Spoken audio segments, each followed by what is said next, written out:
এখানে কস সাইন। তো আমরা কি করতে পারি বলেন?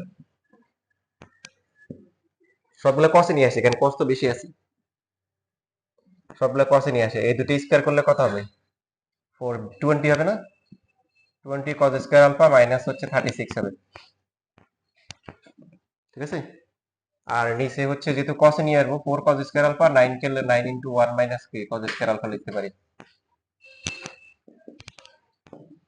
মাইনাস 20 কস স্কয়ার আলফা ফরমান আছে। আমাদেরকে আলফা ম্যানেজ করতে হবে, এটা হচ্ছে উদ্দেশ্য। প্লাস হচ্ছে 36 4 cos square alpha plus 9 minus হচ্ছে 9 কস স্কয়ার আলফা।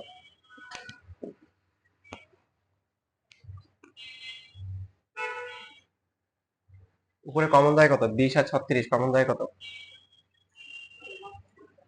4 কমন যায়, 9 মাইনাস হচ্ছে 5 cos স্কয়ার আলফা। নিচেও দেখো এখানে আসতেছে 9 আর হচ্ছে কত মাইনাস 5 কে cos স্কয়ার আলফা। কাটাকাটি চলে যায়, থাকে কত 4। 4 এর ফরমান 4, যা কি মুক্ত, যা হচ্ছে আলফা মুক্ত। শেষ, প্রমাণ হয়ে গেল।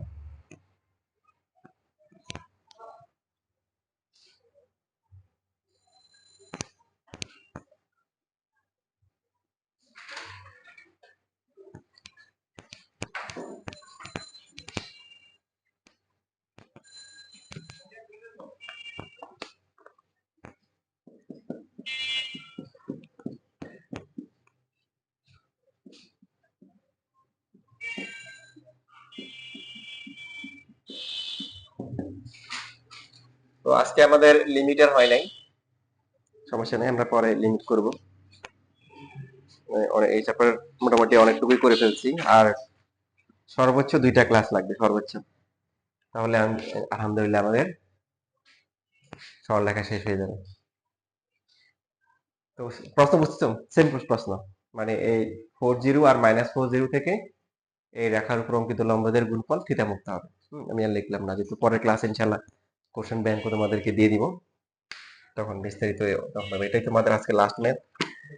এটা করে, হ্যাঁ এখন এটা করো, তাহলে ছুটি।